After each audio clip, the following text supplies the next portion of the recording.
Everyone, अस्सलाम वालेकुम। Welcome to Vakeel online summer digital live session में आप सबको बहुत बहुत खुशामदीद। Vakeel online is a go to go show for insightful discussions on legal and social matters. मैं हूँ आपकी मेज़बान बुशरा खान और मेरे साथ है आगा जुबैर खान।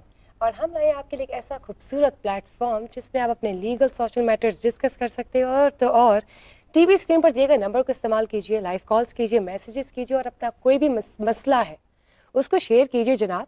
हमारी कोशिश होगी कि लॉ एक्सपर्ट्स की नज़र में, कानून की रोशनी में आपके हर मसाइल का हल निकाला जाए। तो चलिए आइए प्रोग्राम का बाकायदा आगाज़ करते हैं और मैं चाहूँगी कि आगा हमें बताइए कि वकील ऑनलाइन में हम कौन कौन से स्पेशल टॉपिक्स हैं उनको डिस्कस करने वाले हैं। बहुत शुक्रिया बुशरा।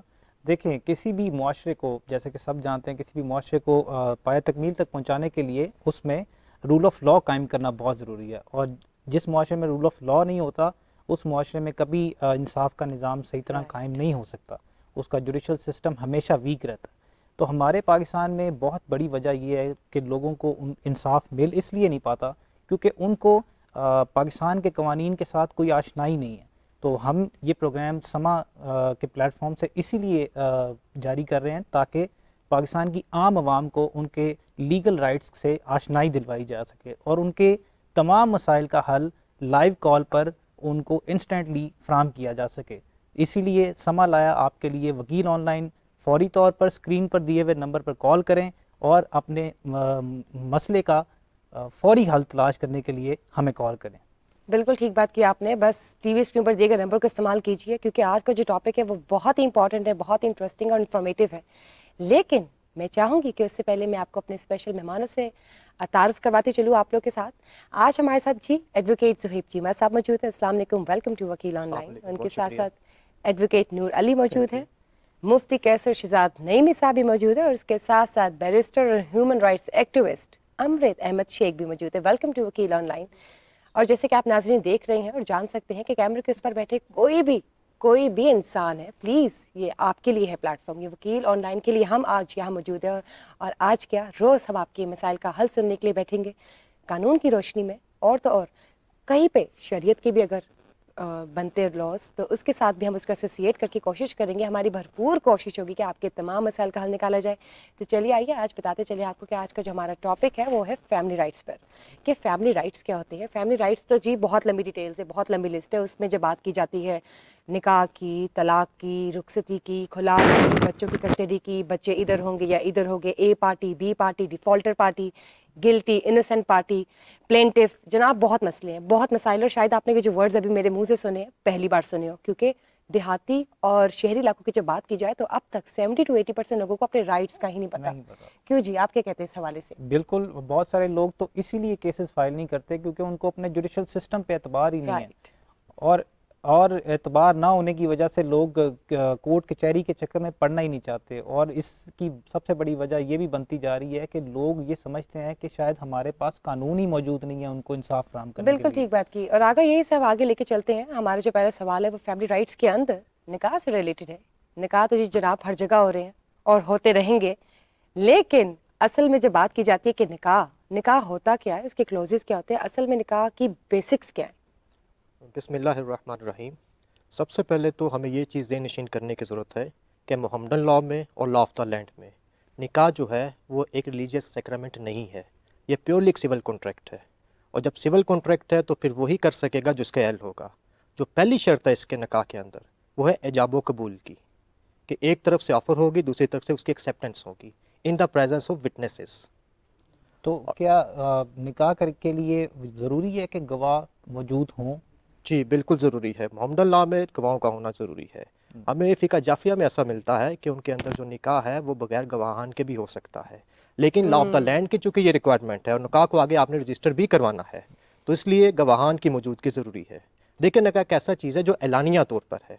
दो पर्सनस, डिफरेंट लोग आपस में ज़िंदगी गुजारने का अहद कर रहे हैं तो एलानिया होना चाहिए। इसको अनाउंस करना जरूरी है, राइट? बिल्कुल अनाउंस करना। सुप्रीम कोर्ट के ऐसे फैसले भी मौजूद हैं जिनके अंदर ऐसे निकाह को भी शादी कंसीडर कर लिया गया है जहां पर एविडेंस या गवाह मौजूद नहीं थे।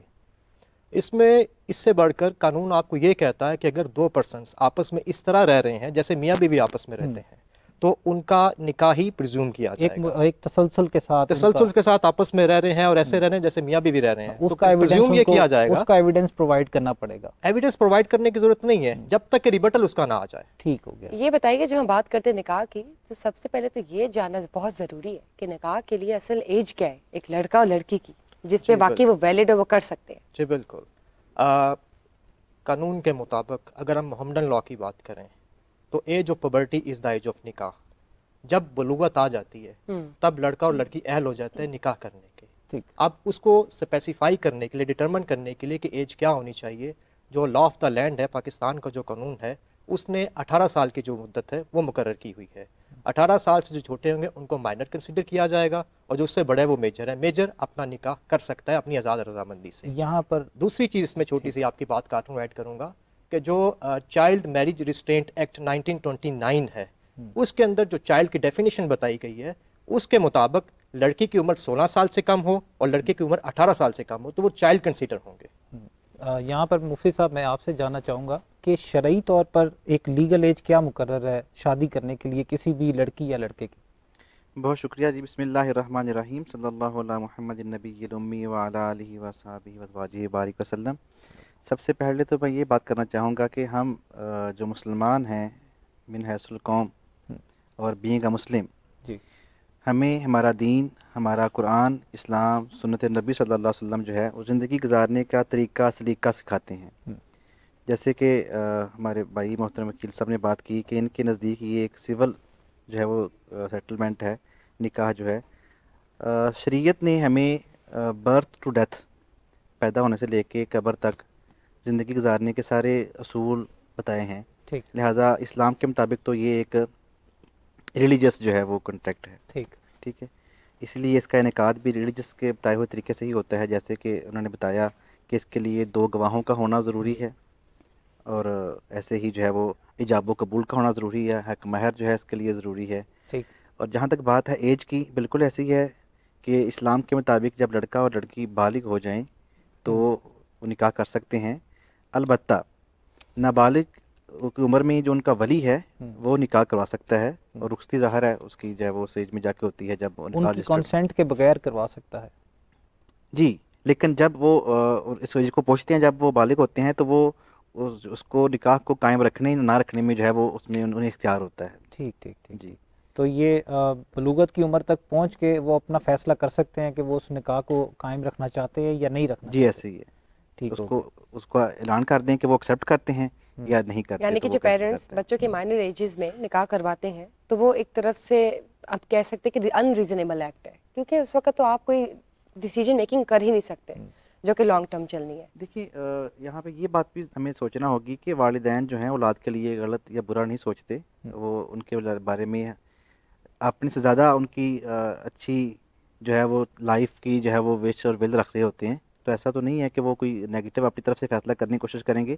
बाज़-औक़ात जो है वो अपनी पसंद से की गई शादी भी जो है वो कामयाब नहीं होती। लेकिन माइनर एज की बात हो रही है मुफ्ती साहब, जब आपकी एज माइनर है तो फिर आप डिसीजन मेकिंग पावर नहीं रखते। आप नहीं रखते, लेकिन आपके जो पेरेंट्स हैं आपके लिए बेहतरीन सोचें, लेकिन once you fall into that major category तो आई थिंक आप खुद से ही डिसीजंस ले सकते हैं। सर जब मेरी आपसे बात होती है तो मुझे ये पता है, जब हम बात करते हैं निकाह के क्लॉजेज की, तो उसमें ऐसे कौन से हकूक है, कौन से क्लॉजेज है, कौन से राइट्स है जो खवातीन के लिए स्पेशली बनाए गए हैं?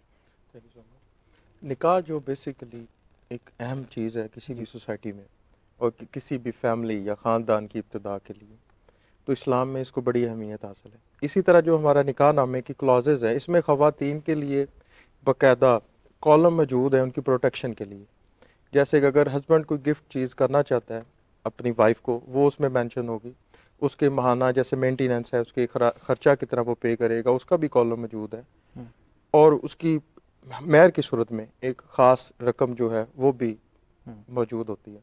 तो इस्लाम काफ़ी हद तक जो है ना सिक्योर करता है लड़की को, ख़वातीन को बहुत सिक्योरिटी फ्राहम करता है जायदाद के मामले में या जिस चीज़ के, क्योंकि जो आपने गिफ्ट दे दी है चीज़ तो वो खातून की अब मलकियत है। ठीक जी जी। मैं ज़ेब साहब आपसे जानना चाहूँगा कि हक महर के कितने क्लॉजेज निकाह नामे में मौजूद होते हैं?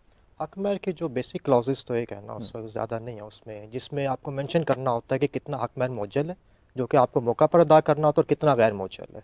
और अगर उसके आगे आप कोई मज़ीद लिखना चाहते हैं कि किस मौके पे ये अदा किया जाएगा, अब वो भी उसमें मेंशन कर सकते हैं। ठीक, वो भी मेंशन कर सकते हैं। मेंशन कर सकते हैं, आपका इख्तियार है। निकाह मौजल और गैर मौजल में क्या फ़र्क होता है? मौजल वो हक महर है जो आपने निकाह के फौरी बाद अपनी बीवी को as a token of respect देना होता है। ठीक। और गैर मौजल हुआ है जो जिसकी सच एज कोई महीना मुद्दत मुकर्रर नहीं की जाती है, वो कभी भी पे किया जा सकता है या ऑन डिमांड पे करना होता है। जैसे ही खातून कहेगी कि मुझे मेरा जो गैर मौजल जो हक महर वो अदा करो, तो लड़का जो है वो अदा करने का पाबंद है उसको। यहाँ पर एक सवाल मुफ्ती साहब मैं आपसे जानना चाहूँगा कि जो गैर मौजल या मौजल हक महर है, इसको अदा करने के लिए मैरिज कंज्यूम करना या अज़दवाजी रिश्ता कायम करना ज़रूरी है? देखिए जी, पहली बात तो ये कि जो हक महर है ये वाजिब है अदा करना। ठीक।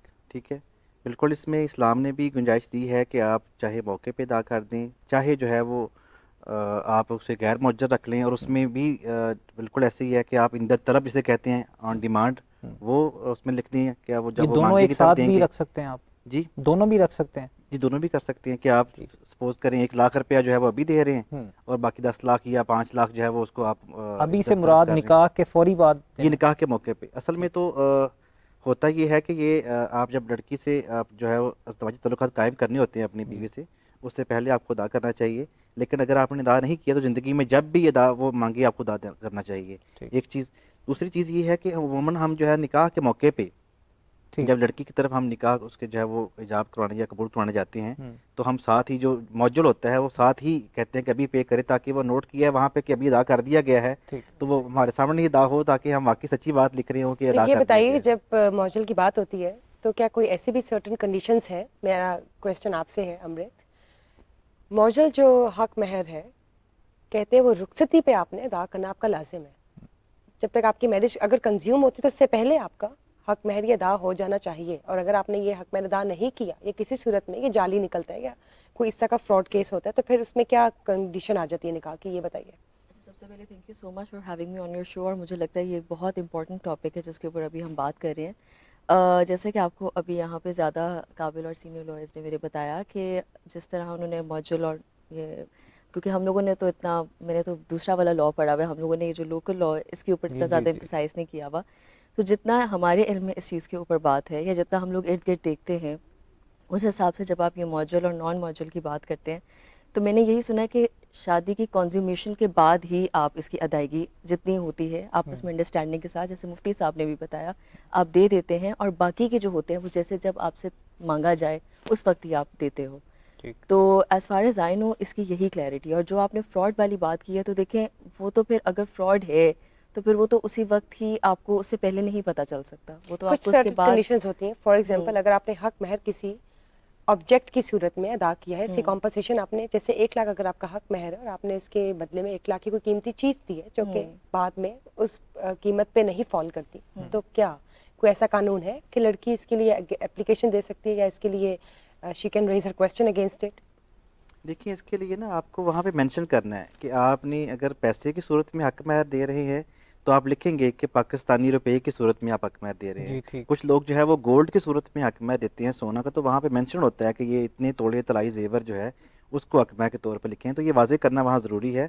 और जो चीज़ वहाँ लिखी है वही पे करनी होगी। जो चीज़ डिसाइड हुई है ये असल में औरत का हक होता है जो इस्लाम ने उसको दिया है, और इसमें इस्लाम ने जो है ना वो मिनिमम हक महर की शर्त भी बताई है। असल में हमारे यहाँ जहालत का ये आलम है कि लोग अभी तक आज से 100 साल पहले के 32 रुपये हक महर जो है वो लिखने और पढ़ने और वहाँ पे करने के लिए जो है वो ज़िद होते हैं कि शरी लिखें, शरी 32 रुपये है, सवा 32 रुपये, ऐसा नहीं है। शरीयत ने जिसे मुबारक है ला महरा अक़ल्ला मिन अशरत दराहिम, कि 10 दिरहम से कम जो है हक महर नहीं होना चाहिए। वैसे आप दोनों जो है वो लड़के वाले और लड़की वाले जिस चीज़ पे एग्री हो जी वही शरी हक महर होता है, लेकिन मिनिमम की हद बताइए कि इससे कम नहीं होना चाहिए। और इसके साथ साथ ये भी बताया गया है कि माशरे में, जिस माशरे में आप रहते हैं, जब आपके ख़ानदान में दीगर अफराद, जो दीगर लड़कियां शादी हो रही है, लड़कों की शादियां हो रही हैं, वहाँ पे जो राइज हक महर है उनको जो मिलता है उसके बराबर तो कम से कम इंसान की, मर्द की हैसियत के मुताबिक वहाँ पे होना चाहिए। ठीक है मुफ्ती साहब, यहाँ पर एक सवाल है कि बातिल और फासिद निकाह में क्या फ़र्क है? देखिए, इसमें ऐसे है कि बाज़ औक़ात जो है वो ख़वातीन अपनी वली की इजाज़त के बगैर जो है निकाह करती हैं, जिसे मुबारका में है अय्युमा इमरातिन नकाहत नफ्सहा बिगैर इज़्नि वलीहा फ़निकाहुहा बातिलुन। ठीक, ऐसी खातून जो अपने वली की इजाज़त के बगैर जो है वो निकाह करती है उसका निकाह जो है वो बातिल है।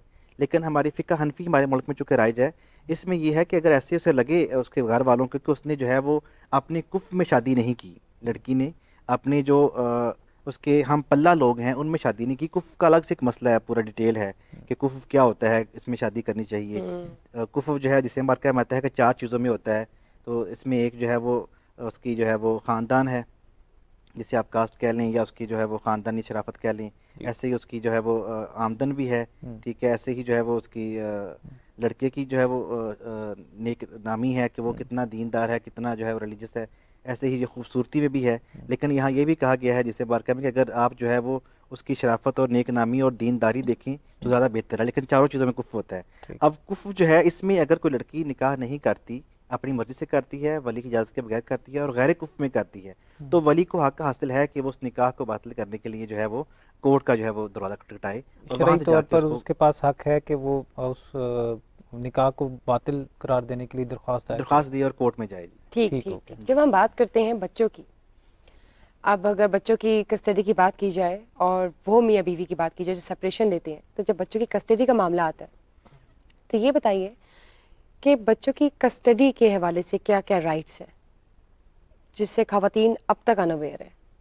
देखिए, सबसे पहले तो बात ये है कि जो बच्चों की कस्टडी का मामला है वो 2 तरीके से हल हो सकता है। एक तो मियाँ बीवी आपस में बैठ कर उसको हल कर लें, और दूसरा तरीका ये है कि आप बच्चों की कस्टडी लेने के लिए कोर्ट का दरवाज़ा खटखटाएं। क्योंकि अक्सर ऐसे केसेस होते हैं जिनमें बीवी जो होती है वो बेचारे बच्चों के लिए तड़प रही होती है, लेकिन जो शोहर है वो बच्चों को दिखने भी नहीं देता है। तो ऐसी सूरत में आपको कोर्ट का दरवाज़ा खटखटाना पड़ेगा। गार्डियन एंड वार्ड एक्ट के तहत आपको वहाँ पर पिटीशन फाइल करनी पड़ेगी, और उसके बाद फिर साथ सेक्शन 12 की एक एप्लीकेशन इंटर्म जो है कस्टडी उसकी भी देनी पड़ेगी। कोर्ट डिसाइड करेगी क्या है कि जब तक ये केस चल रहा है तब तक इंटर्म कस्टडी किसको दी जाए, और जब कोर्ट तमाम एविडेंस इकट्ठी कर लेगी फिर कोर्ट ये देखेगी कि बच्चों की वेलफेयर किसके पास बेहतर है, बच्चों की परवरिश किसके पास बेहतर है। जिसके पास बेहतर होगी कोर्ट फिर उसको बच्चे हैंड ओवर कर देगी। ठीक। ज़ुहैब साहब, ये भी बताइएगा कि ऐसी कौन सी सूरत-ए-हाल पैदा हो सकती है कि जिसमें माँ बाप से कस्टडी लेकर बच्चों की किसी और को दी जा सके। इसमें डिफरेंट सर्कमस्टांसेस जैसे आ सकते हैं, जैसे माँ बाप इस अहल नहीं है कि बच्चों को पाल सकें, तो फिर नानी दादी इस तरह के जो करीबी पैटर्नल या मैटरनल जो रिलेटिव्स हैं उनको कस्टडी दी जा सकती है। लेकिन वहाँ पे प्रूव करना पड़ेगा कि असल कस्टडी जो है वो पेरेंट्स के उसके हकदार नहीं है, क्योंकि वो बच्चों की अच्छी कर सकते हैं। बच्चे अगर हमारे पास रहेंगे तो बेहतर परवरिश कर सकेंगे। ठीक। इसी के साथ साथ हम एक कॉलर ऐड करते हैं। जी अस्सलाम वालेकुम, वेलकम टू वकील ऑनलाइन। अस्सलाम वालेकुम। मेरा ख्याल ड्रॉप हो गई जी, कॉल ड्रॉप होगी। नूर साहब, मेरा आपसे क्वेश्चन है, जब बात करते हैं बच्चों की कस्टडी की तो कभी कभी कुछ मामला ऐसे भी हो जाते हैं कि जब मियाँ बीवी दोनों ही नहीं राजी होते, वो कहते बच्चे सामने वाली पार्टी रखे, सामने वाली पार्टी कहती बच्चे सामने वाली पार्टी रखे। ठीक है, ये जैसे होते ना, ये जब बॉल है वो सामने वाले की कोर्ट में डाला जाता है, तो ये बताएं ऐसी सिचुएशन में क्या होता है फिर। इसमें जो सबसे अहम बात है बच्चों की कस्टडी के हवाले से, वो सबसे पहले चीज़ जो कोर्ट देखती है वो बच्चों की एज है। एज डिटरमिन करना बहुत ज़रूरी है कि एक जो छोटा बच्चा है वो माँ के साथ ज़्यादा कंफर्टेबल होता है और वो माँ बेहतर तरीके से उसको डील कर सकती है। उससे हट के जब देखते हैं कि बच्चे की उम्र 7-8 साल या 9 साल तक हो चुकी है और वो बच्चा अपनी थोड़ी केयर कर सकता है, तो फिर कोर्ट प्रेफर करती है कि ये वालिद को भी इसकी कस्टडी दी जाए, तो वो आसानी से इसकी केयर कर सकता है। और एक सर्टेन एज के बाद बाप के पास बच्चे जी वो कोर्ट डिसाइड करेगी, वही तो वो देखना होता है, उसके माशी हालात भी देखने होते हैं। और सम टाइम ये होता है कि परवरिश किसके पास अच्छी हो सकती है, माशी हालात किसके अच्छे हैं। अगर शोहर ऐसा है कि वो गैर जिम्मेदार है और वो उसके मामलात ऐसे हैं कि वहाँ बच्चे की तरबियत अच्छी नहीं हो सकती, तो फिर ये कोर्ट डिटरमिन करती है कि नहीं, बच्चे खातून के पास ही रहने चाहिए। और कुछ ऐसी सूरत हाल होती है कि अगर कोर्ट सेटिस्फाइड नहीं हो पाती कि खातून अच्छे से परवरिश नहीं कर पाएगी बच्चे की, या सही केयर टेकिंग नहीं हो सकेगी, या स्कूलिंग के लिए या फाइनेंशियली उनको कोई प्रॉब्लम है, और जो शोहर है उसकी फाइनेंशियल कंडीशन अच्छी है या स्कूलिंग है या फीड जो भी है वो अच्छे से कर सकता है, तो फिर कोर्ट प्रेफर करती है कि बच्चे जो हैं वो वालिद को दे दिए। ठीक ठीक। मैं आपके क्वेश्चन को ज़रा आगे बढ़ाना चाहूँगा, सिर्फ एक इसमें छोटी सी बात ऐड करना चाहूँगा। जो सिचुएशन आपने बताई है उसमें ना माँ ले रही है ना बाप ले रहा है, और वालिदैन की तरफ से उनके मतलब उसके दादा दादी नाना दादी की तरफ से भी कोई नहीं आया, तो कोर्ट के पास सिर्फ एक ऑप्शन बचती है कि बच्चों को दारुल अमान भेज दिया जाए। ठीक, बहुत बहुत शुक्रिया आपका। एक कॉलर ऐड करते हैं। जी अस्सलाम वालेकुम। वालेकुम अस्सलाम। मैं आयशा बात कर रही हूँ लाहौर से। जी आयशा फरमाइए। मेरा क्वेश्चन मिस अमृत से है कि मेरी शादी जो है वो एक ऐसे शख्स के साथ हुई है जिसकी ऑलरेडी पहले शादी हुई थी और उसके 2 बच्चे भी हैं। तो मैंने पूछना ये था कि कानूनी तौर पे क्या मेरे ऊपर ये लाजिम है कि मैं उसके बच्चों की किसी भी तरह से जिम्मेदारी उठाऊं? बहुत शुक्रिया आयशा आपका। जी अमृत। सबसे पहले तो मैं ये पूछना चाहूँगी कि इनको इस बात का ऑलरेडी इल्म था कि उनकी ऑलरेडी शादी हुई हुई है या उनके ऑलरेडी बच्चे हैं? क्योंकि अगर तो इनको इस बात का इल्म बिल्कुल नहीं था, पहली बात तो पहली भी सिचुएशन में ऑब्वियसली इनकी अपनी चॉइस थी कि अगर वो इस चीज़ को ओन अप करना चाहती हैं। जैसे हम लोग मुफ्ती साहब इस बात पे बेहतर एड्रेस कर सकते हैं, लेकिन जैसे एक औरत के ऊपर ये भी जिम्मेदारी नहीं है कि आपने माँ बाप की भी जो लड़के की फैमिली है उसको भी आपने उस तरीके से आपने उनकी खिदमत करनी है जिस तरीके से यहाँ पे करवाई जाती है। वो भी एक औरत की आप ये कह लें कि उनकी इखलाक या उनकी एक ये कह लें कि एक अच्छी चीज़ है या परवरिश ऐसी हुई होती है कि हम लोग जनरली कि हम लोग इस चीज़ की तरफ ज़्यादा एग्जैक्टली। हाउएवर आपकी जिम्मेदारी अपने खावन तक है और आपकी अपनी फैमिली तक है। उनके जो पहले मामलात रह चुके हुए हैं, अगर तो आपको इस बात की इन्फॉर्मेशन ही नहीं है तो पहली बात तो आपका तो केस ही दूसरा बन जाता है कि आप इस चीज़ के बारे में अनअवेयर ही नहीं थे। तो पहली बात तो ये तो एक मुझे लगता है ज़्यादती की फॉर्म में आ जाती है। सेकेंडली, अगर इस बात का उनको इल्म ऑलरेडी था तो ज़ाहिरी सी बात है, आई एम श्योर कि कोई ना कोई मामला तय किए होंगे, लेकिन कानूनी तौर पे इनके ऊपर किसी किस्म की कोई जिम्मेदारी नहीं है कि उन्होंने उन बच्चों की शरई तौर पे पहली बीवी के जो बच्चे हैं अगर आपके शौहर से मौजूद तो आपके ऊपर जिम्मेदारी नहीं बनती। जी मुफ्ती साहब आप बताइएगा कि शरई तौर पर कस्टडी के हवाले से इस्लाम क्या कहता है? देखिए इस्लाम जो है ये बिल्कुल बात ठीक है कि काजी को इख्तियार देता है कि वो देखे कि इसमें जो है वो बच्चे की वेलफेयर या बच्चे की बेहतरी किस में है। ठीक है। और डेफिनेटली जो है वो छोटी उम्र में बच्चा जो है वो शीर खारगी की उम्र में है, मुद्दत रज़ात में है, तो वो वालदा के पास ही रहेगा। अलबत्ता इस्लाम इसमें ये बताता है कि वो जब तक वो बच्चा अपने अखराजात खुद उठाने के काबिल नहीं होता तो वो जो उसका वालिद है उसके अखराजात उसके ज़िम्मे हैं। जी ठीक है। वह अलल मौलूदी लहू रिज़्क़ुहुन्ना व किस्वतुहुन्ना, उस खातून के जिनके पास वो ठहर है और वो बच्चे के अखराजात जो हैं वो शोहर के ज़िम्मे हैं। ठीक है। और ऐसे ही अभी जो ये सवाल आया कि जो पहली बीवी से जो उसके बच्ची हैं, तो ये तो म्यूचुअल अंडरस्टैंडिंग है कि आपकी आपस में बाहमी मुशावरत है। अगर आपने जैसे हमारी बहन ने बात की कि पहले से आपके इल्म में था और आपने डिसाइड किया था तो आप अपने खामद की दिल जोई के लिए करते हैं तो बहुत अच्छी बात है। अब ये सोचें कि अगर आप नहीं करते तो फिर वो सेकंड ऑप्शन क्या है उसके पास, वो क्या करेगा? मे बी वो एक और शादी करे फिर बच्चों को संभालने के लिए, या क्या बच्चे को कहाँ पे रखेगा? तो इस तरह की चीज़ें जो है वो देखनी चाहिए। ऐसे ही वालिदैन का मामला है तो बिल्कुल अखलाक हमारा जो है वो मज़हब जो है वो हमें ये लाजमी नहीं, लेकिन अखलाकी तौर पर और खामद की दिल जोई के लिए और ये सोच कर भी कि कल को हम आपने और हमने भी बूढ़े होना है, तो अगर आप आज किसी को नहीं संभालेंगे तो ये तो जो है वो काफ़त अमल है, कल फिर आपको कोई कैसे संभालेगा? ठीक। तो ये सोचकर जो है वो यहाँ पर मुफ्ती साहब एक और सवाल पैदा होता है कि हमारे क्योंकि पाकिस्तान में ज़्यादातर लोग जॉइंट फैमिलीज़ में भी रहते हैं और जॉइंट फैमिलीज़ में रहने की वजह से एक जो खातून है जो शादी करके नए घर में लड़की आती है तो उसके ऊपर बहुत सारी जिम्मेदारियां डाल दी जाती हैं। उसको कहा जाता है कि मतलब वालिदैन का भी ख्याल रखे, अपने सास ससुर का भी ख्याल रखे, दूसरे देवर और जो कबारे हैं उनका भी ख्याल रखा जाए, उनको भी खाना पीना हर चीज़ वो फराम करे या उस पर जिम्मेदारी डाल। तो ऐसा कोई शरीयत कोई हुक्म देती है किसी लड़की को कि जब कोई जिम्मेदारी ऐसी डाली जा सकती है? देखिए जैसे कि मैंने पहले आपसे अर्ज़ किया कि जब बीवी जो है ना, ये हमारा जो जॉइंट फैमिली सिस्टम है इसके कुछ एडवांटेज, हमारा ये मशरक़ी की रवायात हैं, इसके कुछ एडवांटेज भी हैं कुछ डिसएडवांटेजेस भी हैं। एडवांटेजेस तो ये हैं कि चलें जब बंदा एक मुशतरका फैमिली में होता है तो बहुत कम आमदन में गुजारा भी हो जाता है जी। ऐसे ही एक दूसरे की दुख तकलीफ़ में सारे जो है मिल के जो है वो उसको बांट लेते हैं और चीज़ें कर लेते हैं। जबकि आप जब अकेले रहती हैं तो उसमें आपके बड़े इशूज़ हैं, बच्चे संभालना अकेले घर में आसान नहीं होता। तो जहाँ तक शरीयत की बात है, शरीयत तो जो है वो आपके अपने खामद के जो ज़िम्मेदार हैं। ठीक ठीक है। लेकिन जो है वो आप हमारे माशरे की एक ये पॉजिटिव पहलू भी है, अगर इसमें अगर वो ना करना चाहे तो उसे फोर्स नहीं कर सकते। शरीयत तो आपको फोर्स नहीं करती है, कोई आपके ऊपर ऑब्लिगेशन नहीं है कि वो बाकी सबका भी ख्याल रखे। बिल्कुल, ये जिम्मेदारी आप पर नहीं लागू होती। छोटी सी बात ऐड करना चाहूँ जी कि देखिए कोई भी चीज़ जैसे मिस अमृत भारत ला करके आई हैं तो यूके का तो वो सारा जो लॉ ही आपको पता है वो कस्टमरी है, ट्रेडिशन पे बेस करता है। तो जब जो शादी है वो भी आप देखें मुख्तलिफ इलाकों का एक मुख्तलिफ तरीका है, लेकिन हर इलाके की एक ट्रेडिशन है, और ट्रेडिशन जो है, जो कस्टम्स हैं, वो आहिस्ता आहिस्ता एक लॉ की हैसियत इख्तियार कर जाते हैं। एक वक्त आता है, अब हम जिस मुआशरे में रह रहे हैं, हम बड़े सगीर में रह रहे हैं, तो यहाँ पे एक फैमिली सिस्टम मौजूद है, उसकी एक ट्रेडिशंस है, एक सकाफत है, खूबसूरती है कि एक चलता आ रहा है कि वाइफ जो है वो घर की मालकन एक कंसिडर की जाती है कि वो सबकी देखभाल करेगी और वो मामलात उसके हाथ में होंगे। लेकिन वो सास के बाद कंसीडर की जाएगी।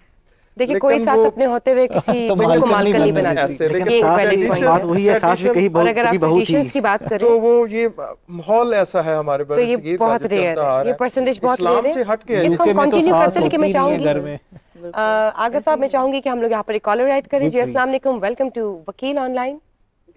जी वालेकुम सलाम जी, मैं उसामा लाहौर से बात कर रहा हूँ।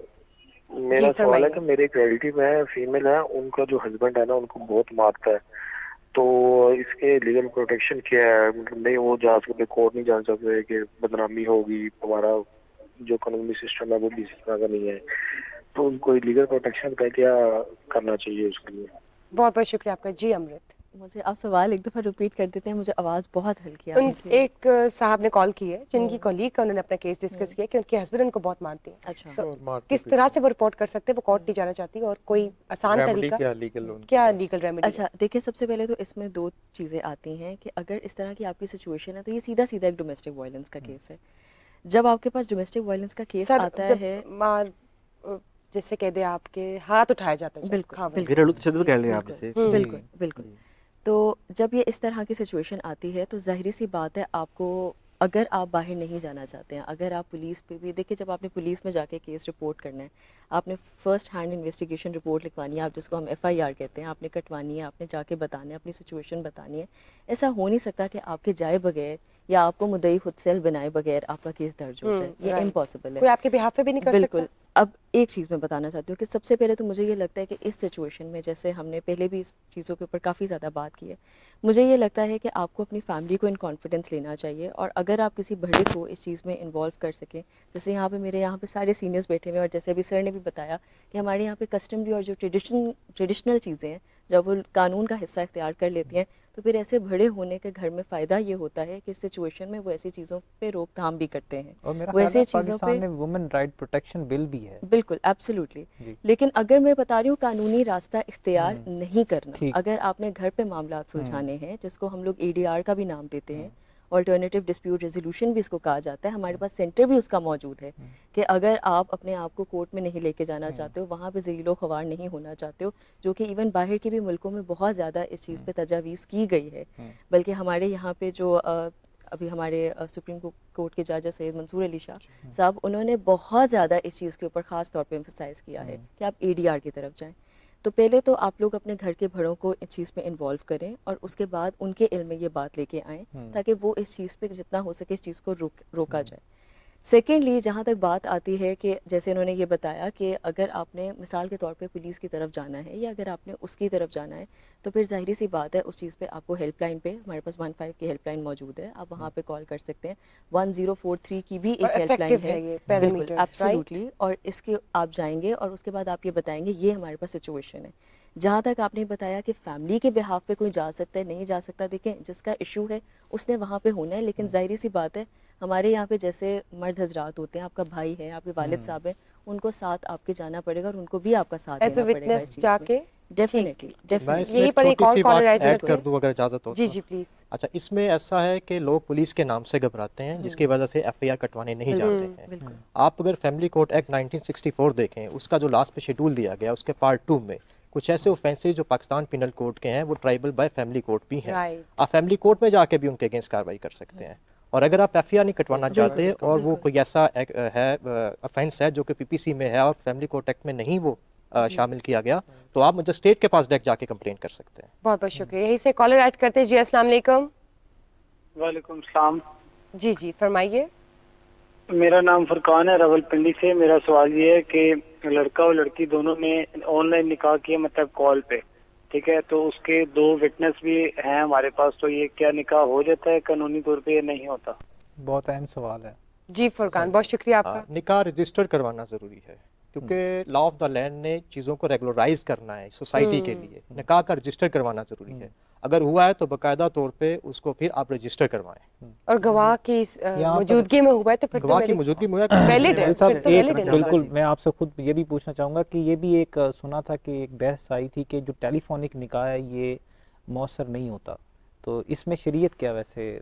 शरअन जो है निकाह के इनेकाद के लिए जैसे कि पहले बताया गया कि गवाह ज़रूरी हैं। अब जहाँ पे मजलिस निकाह मुनक्कद है वहाँ पे तो जो गवाह होंगे वो होंगे उसके कि आप जो है वो निकाह हो रहा है उनके सामने, लेकिन अगर लड़का वहाँ में दोनों में से कोई एक वहाँ मौजूद नहीं है तो उसका जो वकील है वो वहाँ पे पेश हो सकता है। लेकिन उस शख्स ने उस बंदे को अपना वकील जो है वो नॉमिनेट किया है, इस बात के भी 2 गवाह चाहिए। ठीक है, 2 गवाह इस बात के होंगे कि ये उनका वकील है, फार्म में इसकी गुंजाइश होती है, जगह होती है इनका फार्म में, और ऐसे ही जो है वो वहाँ पे जहाँ मजलिस निकाह मुनक्कद है वहाँ पे जो है वो 2 गवाह इस बात के मौजूद होंगे कि इनके सामने निकाह हो रहा है, और उनका वकील जो है लड़का या लड़की में से जो वहाँ नहीं होगा उनकी तरफ से इजाबो कबूल कर सकता है और ये निकाह इस तरह कायम। टेलीफोन पे तो चले है, लेकिन उन्होंने बात की थी कि online video call, I think video call पे भी हो सकता है। इसके बावजूद जो है वो आपको वकील बनाना पड़ेगा किसी को जो वहाँ मजलिस में मौजूद होगा और उसकी वकालत की कि वाकई आपने से वकील बनाया, 2 गवाह चाहिए होंगे। ठीक हो गया। अमृत, मेरा आपसे क्वेश्चन है, जब बात करते हैं बच्चों की, तो अगर तो बेटी है और वो माँ के पास चली गई आफ्टर डिवोर्स, तो क्या वो औरत दूसरी शादी कर सकती? क्योंकि अगर बेटी है तो दूसरी शादी करेगी तो क्या रूल्स आते हैं, और अगर बेटा है तो दूसरी शादी करेगी तो कैसे रूल्स अप्लाई होते हैं? अच्छा, इसमें सबसे पहले तो जैसे अभी सर ने बताया कि एज एक बहुत इंपॉर्टेंट फैक्टर है। तो क्योंकि हम लोगों ने किस तरह की सिचुएशन देखी थी और उसमें बच्चे बहुत टेंडर एज के थे, और उसमें भी यही था कि हस्बैंड ने भी दूसरी शादी की हुई थी और वाइफ ने भी दूसरी शादी की हुई थी, और एक बेटा था that was I guess about 5 years old, और बेटी भी 3 साल की थी। तो टेक्निकली क्योंकि ये बहुत एक टेंडर एज है और आपका वही वाली बात होती है कि आप ज़्यादा इंक्लाइन टूवर्ड्स योर मदर होते हो, तो जाहिर सी बात है इस सिचुएशन में ये था। लेकिन इसमें और भी बहुत ज़्यादा फैक्टर्स आते हैं कि जिस इंसान से आपने शादी की है वो इंसान कैसा है, उसका कैरेक्टर कैसा है, वो सारी सिचुएशन भी मैटर करती है। बेटी के मामले में तो स्पेशली, और इवन बेटे का भी अगर मामला हो, और लाइकवाइज अगर, क्योंकि यहाँ पे हस्बैंड ने भी दूसरी शादी की हुई थी, तो फिर जाहिर सी बात है इस सिचुएशन में उनकी भी कैरेक्टरिस्टिक्स मैटर करते हैं। और फिर सबसे इंपॉर्टेंट बात है कि आपकी फैमिली कितनी है इस मामले में सपोर्टिव है। अगर मिसाल के तौर पे दादा है या दादी है, नाना है या नानी है, अब जाहिर सी बात है अगर पहले वो मियाँ बीवी एक टाइम पे तो इकट्ठे थे ना, तो आई एम श्योर इस तरह के फैक्टर्स हुए होंगे जिसकी वजह से ही उनकी जाहिर सी बात है डिवोर्स हुई है। वो कौन से फैक्टर्स थे जिसकी वजह से उनकी डिवोर्स हुई थी?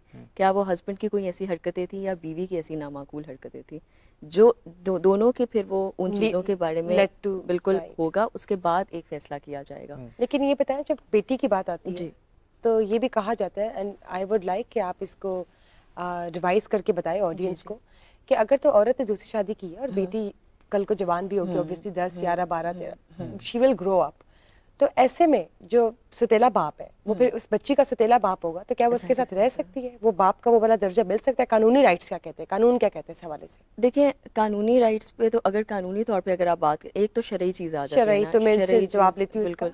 अगर आप कानूनी तौर पे इसकी बात करते हैं तो देखिए, कानूनी तौर पे जाहिर सी बात है वो उसके लाइक एक स्टेप फादर है, ठीक है, सौतेला बाप है। तो सौतेले बाप की अपने बच्चों के ऊपर अगर तो वो खुशी से करना चाहते हैं, कुछ उनकी चीज़ें ज़रूरियात पूरी करना चाहते हैं, तो डेफिनेटली वो कर सकते हैं, जैसे हमने 1-2 सिचुएशंस में देखा भी है। लेकिन उन पे लागू नहीं ये बात की जा सकती, क्योंकि वो उनके ऑब्वियसली असल पेरेंट नहीं है। कोर्ट कंसीडर भी यही करती है बिल्कुल कि जो सगा बाप है उसकी जवान बेटी उसको कस्टडी दी जाए।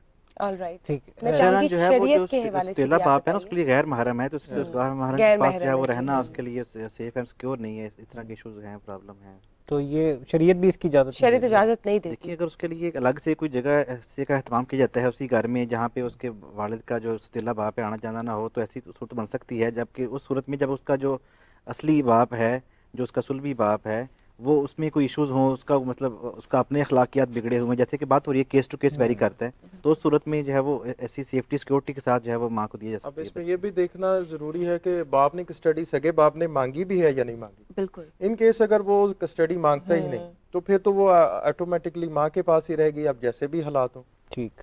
और इन केस अगर वो वालिद कस्टडी अपने सगा वालिद मांगता है अपने बच्चे की, तो फिर डेफिनेटली कोर्ट यही कंसीडर करेगी कि सगे बाप को वो बेटी ऑब्वियसली ऐसी सर्टन सिचुएशन में अगर बीवी जो है बिल्कुल दूसरी शादी करती है। इसी के साथ साथ हम एक कॉलर ऐड करते हैं। जी अस्सलाम वालेकुम। जी वालेकुम। जी फरमाइए। जी कौन बात कर रहे हैं? हेलो, सही बात कर रहा हूँ इस्लामाबाद से। जी कहिए। जी आई एम करंटली मैरिड, लेकिन हमारी जो मैरिज है उसकी सिचुएशन अभी कोई इतनी अच्छी नहीं चल रही है। देयर इज समवन एल्स जिससे मैं शादी करना चाहता हूँ। तो मेरा सवाल सारे एडवोकेट से है कि उस तलाक के प्रोसेस में कितना टाइम लगेगा और मैं कितनी देर के बाद निकाह कर सकता हूँ? प्लीज बहुत बहुत शुक्रिया। दूसरी शादी की बात कर रहे हैं कि मर्द दूसरी शादी करना चाहता है, तो देखिए मर्द की दूसरी शादी के लिए बीवी की इजाज़त ज़रूरी है, और ना सिर्फ बीवी की इजाज़त ज़रूरी है बल्कि यूनियन काउंसिल की इजाज़त भी ज़रूरी है। अगर कोई शख्स दूसरी शादी करना चाहता है उसको यूनियन काउंसिल में अप्लाई करना पड़ेगा सर्टिफिकेट हासिल करने के लिए, इजाज़तनामा जिसे आप बोलते हो। जब तक वो इजाज़तनामा नहीं मिलता वो दूसरी शादी नहीं कर सकता। इन केस अगर वो बगैर इजाज़तनामे के दूसरी शादी कर लेता है तो उसको 1 साल की इम्प्रिजनमेंट और 5 लाख तक जुर्माना हो सकता है। ठीक। और यूनियन काउंसिल इस वजह से इन्होंने अंदर दाखिल किया है, जो कि एक बड़ी खुशाइन बात है कि बाज़ दफ़ा बीवी से डरा धमका कर भी इजाज़त ले ली जाती है। ठीक। तो यूनियन काउंसिल फिर बाकायदा तौर पे आर्बिट्रेशन काउंसिल कायम करती है जिसमें दोनों तरफ के रिप्रेजेंटेटिव्स आते हैं। वो फिर डिसाइड करते हैं कि किस वजह से दूसरी शादी की जा रही है। आया कि औलाद के सूल के लिए की जा रही है, या आया कि कोई और ऐसी वजह जिसकी वजह से दूसरी शादी की इजाज़त ली जा रही है।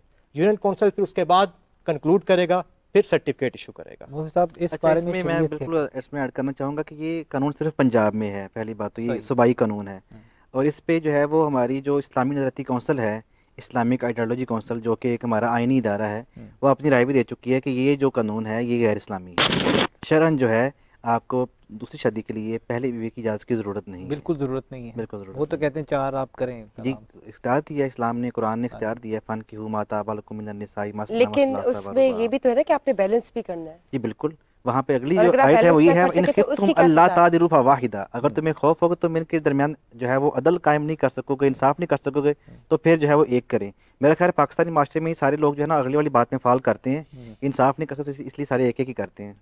बहुत कम है जो ऐसे केस जो 2, 3 या 4 करते हैं। परसेंटेज तो है दूसरी शादियों की भी, लेकिन वो परसेंटेज है जो बैलेंस नहीं कर पाती। यही से हमें कॉलर ऐड करते हैं। अस्सलाम वालेकुम। वालेकुम अस्सलाम। मेरा नाम किरण है, मैं कोयटा से बात कर रही हूँ। मेरा सवाल ये है कि मैं क्रिश्चियन हूँ, मैं जिसको पसंद करती हूँ, जिससे शादी करना चाहती हूँ, वो मुस्लिम है। तो सबसे पहले तो मुझे मेरा सवाल ये है कि क्या क्रिश्चियन एज अ गर्ल मैं उससे शादी, ठीक है। और दूसरा मेरा सवाल ये है कि जो निकाह के मेथड है वो भी डिफरेंट है, तो मुझे किस मेथड के थ्रू निकाह करना चाहिए? बहुत शुक्रिया आपका। जी, शरीयत के हवाले से मैं चाहूँगी कि आप कमेंट। शरअन जो है वो मर्द जो है वो अगर मुसलमान है और लड़की अहले किताब से हो तो उसके लिए जो है वो अपने मज़हब में रहकर भी निकाह करना जायज़ है। इसके अपोजिट जायज़ नहीं है कि लड़की अगर मुसलमान है, लड़का जो है वो अहले किताब से या किसी और मज़हब से है, तो वो जो है वो खुसूसन अहले किताब से है, तो वो उसको जब तक वो इस्लाम कबूल नहीं करता निकाह नहीं कर सकती।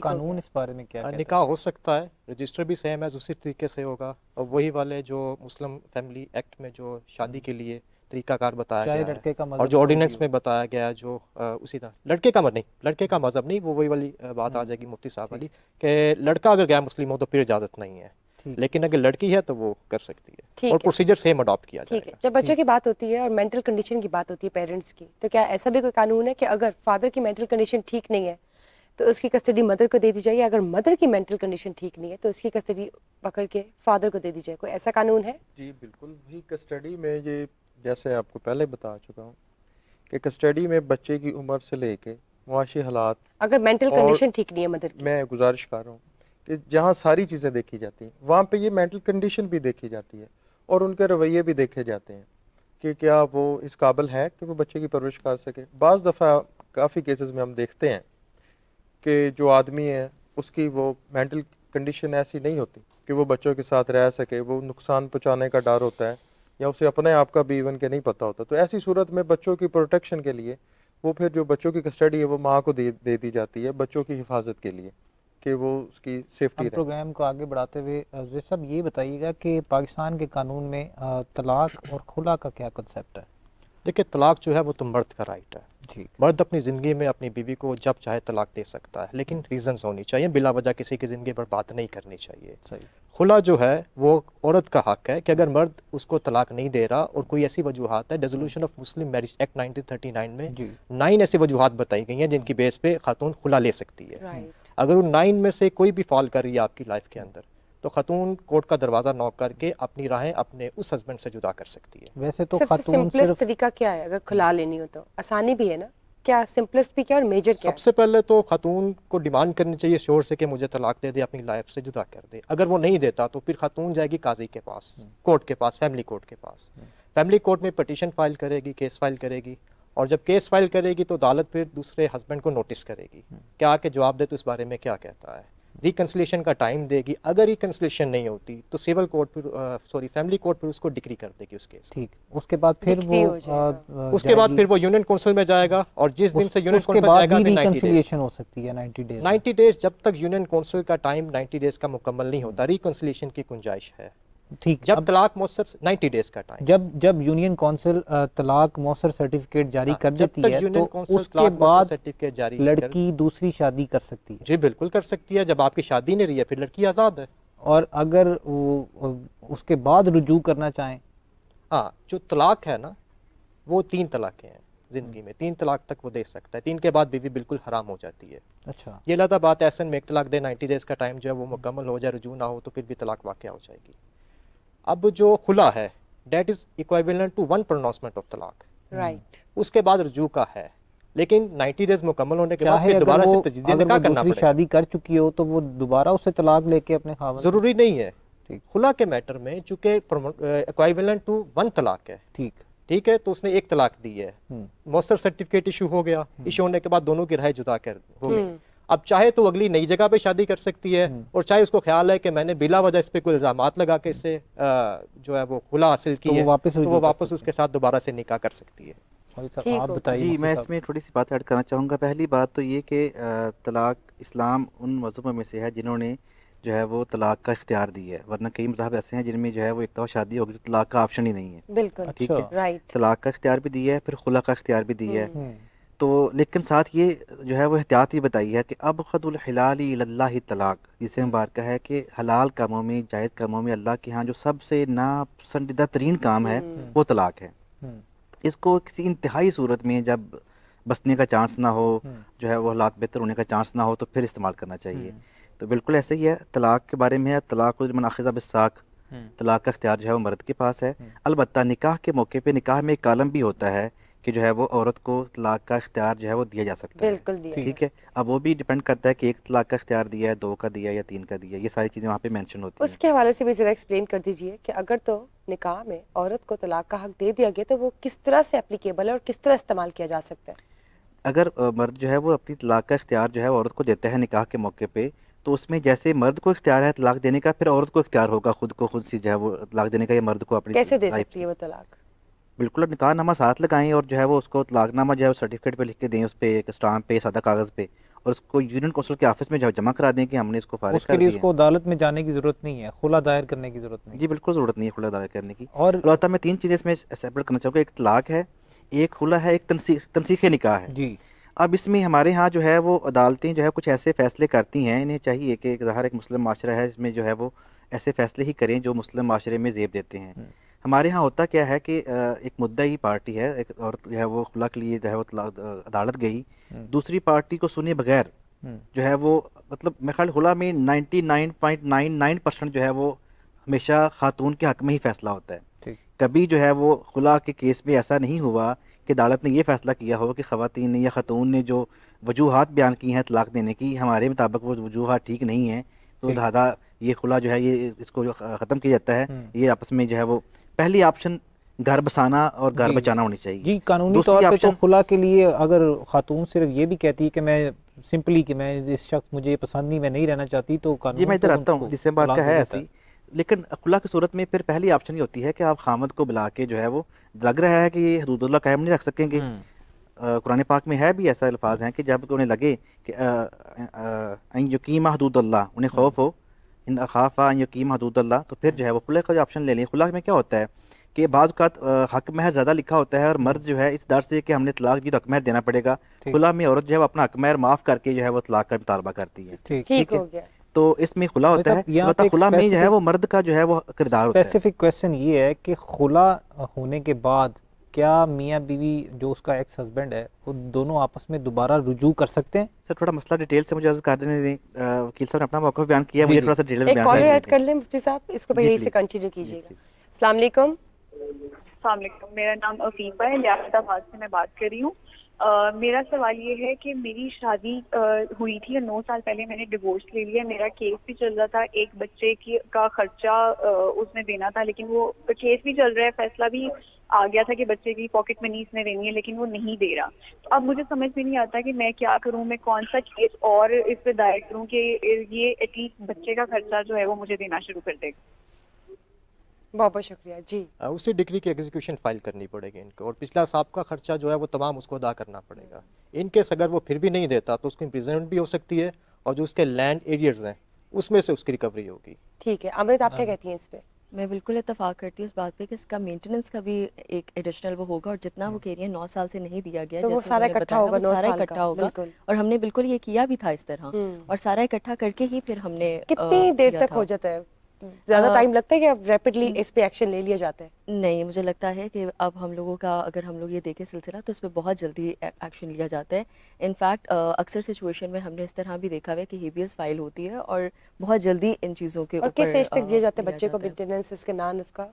ये या थ्रू आउट चलता है लाइफ टाइम? देखें, जो फादर की जिम्मेदारी है, जैसे हम लोगों ने बताया कि वो तो थ्रू आउट एक चीज़ चलती है, और अगर वो बिल्कुल अगर वो अपनी मर्जी से करना चाहते हैं, अगर बीवी ने दूसरी शादी कर ली है तो फिर इस सिचुएशन में बीवी की मेंटेनेंस तो नहीं है, और अगर खावंद की मर्जी है तो वो एज अ कि मेरे बच्चों की माँ है, वो तब भी खुशी से दे सकते हैं अगर बीवी ने दूसरी शादी नहीं की तो। ठीक है, लीगली जो है वो बीवी की मेंटेनेंस इद्दत की हद तक है, इद्दत के बाद उसका राइट उसका राइट खत्म हो जाता है। बच्चों का तो लाइफ टाइम रहेगा। लाइफ टाइम नहीं, बेटे का 18 साल तक रहेगा, और बेटी का रहेगा उसकी शादी तक।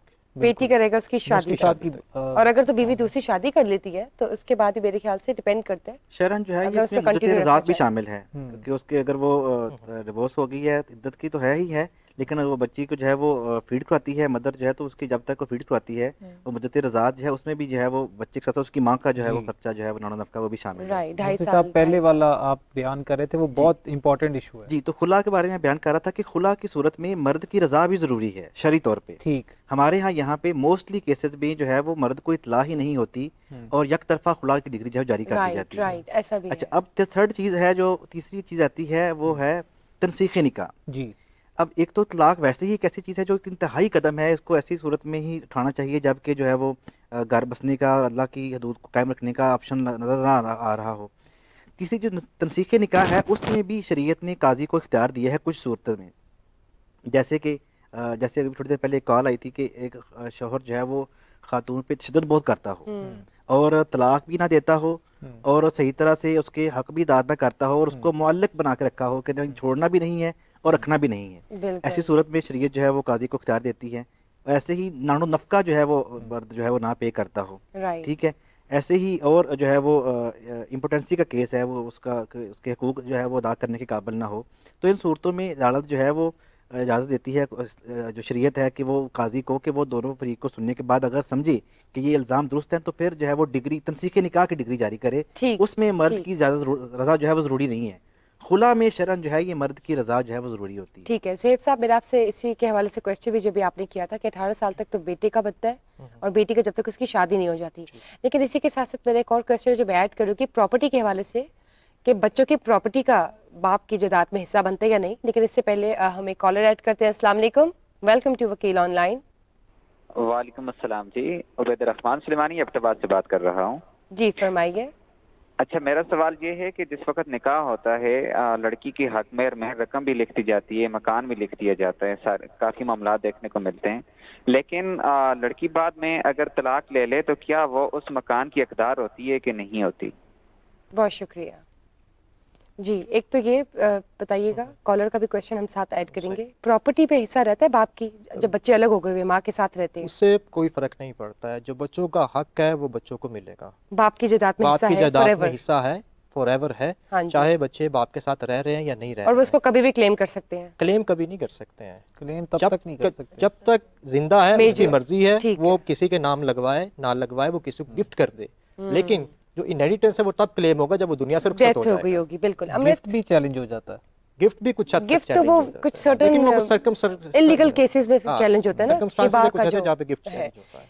अमृत, ये बताइए, जब जो कॉलर ने सवाल किया उसके हवाले से बताया, कर तो लड़की ने तलाक खुद ली है, तो उसको जो दिए गए हैं जायदाद या जो भी इसके नाम लगाई गई ये चीज़ें, प्रॉपर्टी एसेट्स, उसको वो क्लेम कर सकती है, उसके साथ जाएंगी वो वापस या नहीं? देखिए, जैसे अभी मुफ्ती साहब ने बताया कि तलाक और खुला का कॉन्सेप्ट डिफरेंट है, तो अगर तो उसने खुला ली है तो फिर तो जाहिर सी बात है वो फोरगो करेगी अपनी ये सब चीज़ें, क्योंकि जाहिर सी बात है उसने अपनी मर्ज़ी से ये चीज़ ली है। और अगर तलाक खावन ने दी है तो फिर ऑब्वियसली सिचुएशन डिफरेंट है। लेकिन जो तलाक का राइट उसको निकाह पे मिला, मगर उसने वो अप्लाई कर लिया और उस तलाक लेती है, खुला भी नहीं, वो तलाक का एक राइट लेके जिसका एप्लीकेशन जमा करवाई और ले ली, तो इस कंडीशन में भी वो ले सकती है वो एसेट्स जो उसके नाम अगर तलाक का राइट है तो फिर तो जाहिर सी बात है, फिर तो डेफिनेटली, फिर तो ऑब्वियसली बात है कि वो ये चीज़ें ले सकते हैं, क्योंकि खुला के अंदर ये चीज़ें खुला में वो नहीं ले सकती है। तलाक में तो ऐसी चीज़ नल एंड वॉइड हो जाती है। लेकिन आई एम श्योर चीज़ ये देखने वाली है कि निकाह नामे के किस कॉलम में वो लिखा हुआ है, मेन चीज़ ये देखने वाली है। जी, अस्सलाम वालेकुम। वालेकुम अस्सलाम, अफशा बात कर रही हूँ कराची से। जी अफशा, फरमाइए। मेरा सवाल है कि बचपन में मेरा निकाह कर दिया गया था और अभी अडल्ट एज में जब आए हैं तो ज़बरदस्ती जो है मेरी डाइवोर्स करवा दी गई है उसी से, और मेरी कहीं और शादी हो गई है। तो जो ज़बरदस्ती मेरा जो निकाह बचपन में निकाह हुआ था या टूट गया है?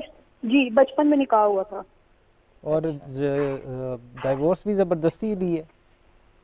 ज़बरदस्ती डाइवोर्स करवा दी गई है। अब मुझे बताएं कि क्या आपकी उम्र क्या है अफशा? आपकी उम्र क्या है? 23 साल की हूँ। 23, ठीक है। और आप ये निकाह कायम रखना चाहती थी, राइट? ज़ेब साहब बताइएगा। सबसे पहले देखने वाली बात ये तो रखना चाहते हैं, लेकिन अगला बंदा भी रखना चाहता है या नहीं रखना चाहता। दूसरी बात यह है क्या है कि डिवोर्स लिख के दी गई है या कि खुला हुई है, इन्होंने खुला लिया कोर्ट से जाके, दोनों चीज़ों को देखा जाएगा। उसके बाद ऑर्डिनेंस जो है 1961 ज़बरदस्ती डिवोर्स हुई है, खत्म हुआ है इनका रिश्ता, जो कि बचपन में निकाह। आप एक क्वेश्चन ये भी था कि क्या बचपन में निकाह तय हो सकता है? बचपन में वही बात है कि निकाह अगर करवाते हैं तो निकाह तो हो जाएगा, लेकिन आपके पास ऑप्शन है कि जब आप एज ऑफ पुबर्टी पे पहुंचेंगे तो आप उसको रखना चाहते हैं या नहीं, लेकिन कंज्यूम नहीं की जा सकती शादी तब तक। जब तक पुबर्टी नहीं होगी तब तक कंज्यूम कैसे की जाएगी ना? इस तरह ये तो नहीं हो सकता इस तरह से कि बच्ची छोटी है, माइनर है, उसकी मैरिज कंज्यूम की, तो जुल्म है बेचारी बच्ची के साथ, वरना वो इनवैलिड हो जाएगा निकाह। नहीं, वो तो अलाउ ही नहीं है, शरीयत के हवाले से क्या कहती है इसमें टोटली जी, बचपन में निकाह किया जा सकता है? जी बिल्कुल, मैंने शुरू में ये मतलब बताया था कि निकाह जो है वो वालिदैन या वली जो हैं वो कर सकते हैं, लेकिन बात वही है जब आप बलूगत की उम्र को पहुँचते हैं तो आपको हक हासिल है कि आप उसको कायम रखना चाहें या तोड़ दें। इस केस में जो अभी सवाल आया है वही बात है कि ये तो कायम रखना चाह रही थी, तो वही बात है कि वो जो शौहर है तलाक का तो उसके पास है, अगर उसने तलाक दे दी तो फिर ज़बरदस्ती तलाक कैसे हुई? एक बात। दूसरी बात ये कि अगर खुला लिया है और उसमें भी वो शौहर राज़ी था कि नहीं था, तो ये जो पूरी डिटेल सवाल की इत्तेफाक से नहीं आ सकी। फिर ये भी बता रही हैं कि इनकी आगे शादी भी कर दी गई है। अच्छा, वो भी इनके कोर्ट से ज़बरदस्ती की गई है, तो क्या वहाँ पे इन्होंने निकाहनामे पे साइन नहीं किए या इजाबो कबूल नहीं किया? क्या सूरत थी? फिर वो वहाँ चली भी गई और उसको एक्सेप्ट भी कर लिया शौहर के तौर पर। यूजुअली ऐसे सर्टेन केसेस या तो विद इन फैमिलीज होते हैं, और इस तरह अगर चीज़ें ख़त्म भी हो रही तो फैमिली क्लैशेस की वजह से होती है, जब लड़का लड़की राज़ी भी होते हैं लेकिन उनको जैसे कहते हैं कि ना चाहते हुए भी जो ताल्लुक है शादी का वो ख़त्म करना पड़ता है। बहुत प्रॉबेबली उनका शायद क्वेश्चन इस तरह से ही फॉल करता हो। लेकिन इसके साथ साथ जब हम प्रॉपर्टी राइट्स की बात करते हैं तो आप ये बताइए कि अगर तो वो बीवी अलहदा हो चुकी है अपने खावंद से और बच्चों का हिस्सा जायदाद में बनता है, तो क्या उस बीवी का भी कोई हिस्सा बनता है शौहर की जायदाद से? बीवी का शौहर की जायदाद पे कोई इशू नहीं, कोई हिस्सा नहीं है उसका। देखिए, तलाक के वक्त जो जायदाद जिसके नाम पे उसी की रहेगी। क्रिश्चियन लॉ में ऐसा है, इंग्लिश लॉ में ऐसा है कि जब डिवोर्स होती है, सेपरेशन होती है, उस टाइम पे दोनों की प्रॉपर्टी को इकट्ठा किया जाता है और दोनों में इक्वली डिस्ट्रीब्यूट कर दिया जाता है। मुस्लिम फैमिली लॉ के अंदर या आपके मोहम्मदन लॉ के अंदर ऐसा कोई कंसेप्ट नहीं है, और यहाँ जो प्रॉपर्टी जिसकी है उसी की रहेगी। एक सवाल ये कि क्या मुस्लिम फैमिली लॉज में सेपरेशन का कोई कंसेप्ट मौजूद है? सेपरेशन नहीं है यहाँ पे। सेपरेशन प्योरली जो टर्म है ना वो आपके क्रिश्चियन लॉ की है, इंग्लिश लॉ की है। यहाँ पे जो टर्म इस्तेमाल होती है वो निकाह की होती है, तलाक की होती है, खुला की होती है। ठीक है, एक क्वेश्चन था मुफ्ती साहब, before we wrap up this session मैं जानना चाहूँगी कि जब निकाह हुआ होता है और रुखसती तक जो टाइम होता है, यूजुअली हमारे एशियन कंट्रीज़ में है कि 5 साल तक भी निकाह है और अगर मैरिज कंज्यूम नहीं हुई हुई तो क्या वो निकाह तब तक वैलिड रहता है या कोई ऐसी सर्टेन कंडीशंस है जिसमें निकाह मकरूह हो सकता है या हो जाता है? कुछ ऐसा निकाह कायम रहता है, रुखसती नहीं हुई, निकाह हुआ है, जब तक वो निकाह जिसके पास इख्तियार है वो तलाक नहीं देता, मतलब मर्द के पास इख्तियार है या औरत ने इख्तियार जो है वो ले लिया निकाह के टाइम पे, तो वो निकाह जो है वो कायम रहता है। और बताइए यहाँ पे एक बात शुरू में चुकी हुई थी, मैं उसकी अपनी तरफ से पॉइंट ऑफ व्यू देना चाहूँगा। वकील साहब ने बताया था कि हमारे कानून के मुताबिक या कुछ केसेस में हमारे ऐसे फैसले हैं कि जहाँ पे निकाह के बगैर भी लड़की लड़का इकट्ठे रहें तो उसको निकाह तस्वुर कर लिया जाता है। तो इस्लाम में ऐसा नहीं है। इस्लाम में इसको पूरा जो है वो उसका इनकादी निकाह होगा, गवाहों की मौजूदगी में जाबो कबूल होगा तो फिर जो है वो निकाह कायम होगा। ऐसे जो है वो खुद से रहने के साथ जो है वो तू मुझे कबूल मैं तुझे कबूल इस बात का खुदा गवाह नहीं चलेगा। थोड़ा सा मैं इसमें करेक्शन कर दूं, खुद से ऐसा प्रिसाइजली बता दीजिए। प्रिसाइजली इसमें ये है कि अगर कोई दो लोग आपस में ऐसे रह रहे हैं तो प्रिज्यूम ये किया जाएगा कि उनका निकाह हो गया है। ये कतन इस चीज़ की इजाज़त नहीं है कि दो बंदे जो लिविंग रिलेशन में रहना शुरू कर दें। ठीक हो गया। इसके आगे हम बिल्कुल ज़रूर कंटिन्यू करेंगे क्योंकि बहुत ही डिटेल्ड स्टडीज़ हैं, लीगल और सोशल मैटर्स को डिस्कस किया जा रहा है और कोशिश की जा रही है कि तमाम नाज़रीन जो हमें देख रहे हैं, जानते और सुन रहे हैं, वो अपने मसाइल, अपने एक्सपीरियंसेस और अगर आपके इर्द गिर्द कोई ऐसा मसला मौजूद है जो आप डिस्कस करना चाहते हैं, शेयर करना चाहते हैं तो प्लीज़ कीजिए। टीवी पर दिए गए नंबर का इस्तेमाल कीजिए और हमारी कोशिश होगी कि लॉ एक्सपर्ट्स की नज़र में कानून की रोशनी और शरीयत के हवाले से भी आपके मसाइल का हल निकाला जाए वकील ऑनलाइन के प्लेटफॉर्म में, because this is a go to go show for your insightful discussions on legal and social matters.